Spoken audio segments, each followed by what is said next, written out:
Welcome to Wombat Chef America. We are in the middle of waiting for the second wave of COVID, so we're not doing COVID cooking until we're in trouble again.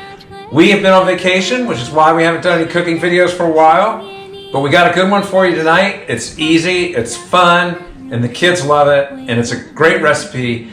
The recipe is orange Chinese chicken, and it's delicious, and it's very simple. So first thing we do is we take our pot, 3/4 of a cup of vinegar, white vinegar.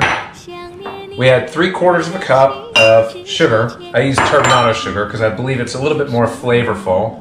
1/3 of a cup plus 1 tablespoon of soy sauce and 1/4 of a cup of water. All right, so here we are. We got our mix here. We're just going to bring this up to a nice boil and then reduce it to a simmer and then let it cook down for about 10 minutes till it reduces by about 25%. This is real easy. I mean, if you don't reduce it by 25%, no big deal, but that's what we're going to try and do. Just let it reduce a little bit. All right, the next thing we add is the zest and juice of a single orange. However, zesting oranges and citrus is kind of a pain in the butt, and my kids don't like the zest in the food. So what I'm going to do is I'm going to just peel off like the thin outer layer of an orange, and what we're going to do is we're going to strain the sauce afterward. So it'll get all the flavor, but it won't get any of the gritty orangey stuff that kids don't like. So this is a hack. So I'm going to take these orange peels and I'm going to put them in the sauce along with the juice, and we're going to let it cook. All right, so our orange sauce is simmering. We're going to add these orange peels, which were thinly sliced out of the orange, which is so much easier than adding the zest. We're going to squeeze this orange, this half of the orange, into the sauce. Hello, Wombat fans! To spice it up a little bit, we're just going to add a little dash of rice wine vinegar. We're also going to add a dash of Mirin. I love Mirin. Love it. Makes everything taste great. Next, we take about 1.5 pounds of chicken thighs. Isn't she beautiful? Huh? She's beautiful, isn't she?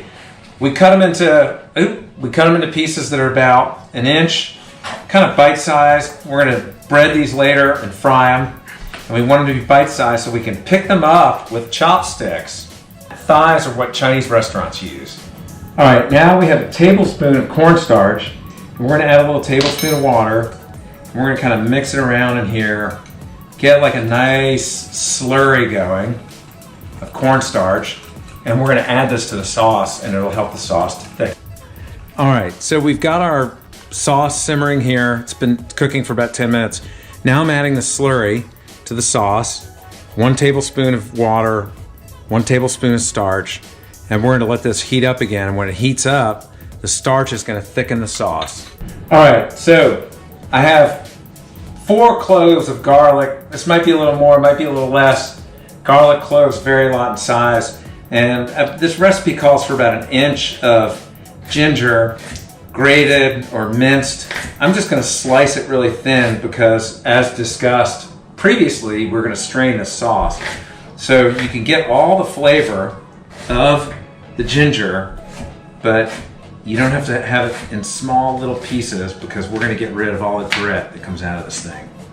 So I'm just going to kind of slice it thinly, chop it up. All right, so we've got our sauce. It's been cooking. You can see it's kind of getting a little thick and sticky. We're going to put our garlic in here, 4 cloves, although this may be a little bit more, and about 1 inch of ginger, which is also, this is probably a little bit more too, because I love ginger. I'm going to stir this around a little bit. Then we take it off the heat, and we're going to let it sit, and the garlic and the ginger will cook from the ambient heat that's in the sauce. Adding the ginger and the garlic is the last step. You can let the residual heat from the sauce cook the ginger and the garlic. You could warm it again if you need to, but it's probably not going to be necessary. This is also the time when you might want to add hot peppers if you like hot peppers. You could add Italian hot pepper, you could add Thai chilies, you could add maybe some sliced jalapeno. All depends on how much heat you want in your dish. We have some people in our family who don't like heat, so we are not going to add heat. All right, back to Wombat Cooking America. I've got my chicken thighs here cut into bite-sized pieces, and they're salted appropriately. I'm going to take 1 cup of good old cornstarch.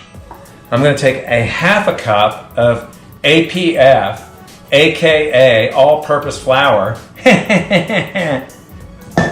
We're going to mix it together. We're going to make sure it is thoroughly blended. And then I'm going to take a couple eggs, egg 1, and I'm going to crack them into this bowl, egg 2. I'm going to crack them into this bowl. We're going to whisk them around a little bit. Get them scrambled. And then we're going to just put a little dash of water in there too to kind of loosen it up a little bit. And this is a classic frying breading technique. Although this technique uses more cornstarch than flour, which is the opposite of how we usually do it.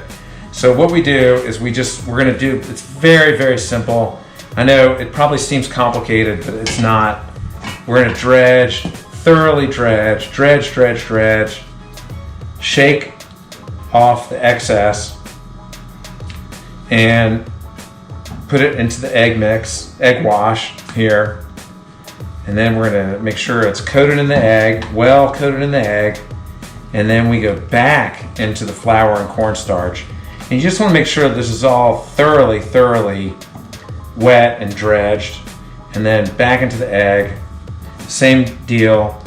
And you wanna avoid wet spots, but you don't want it to be covered like KFC is covered in whatever it is they cover their chicken in.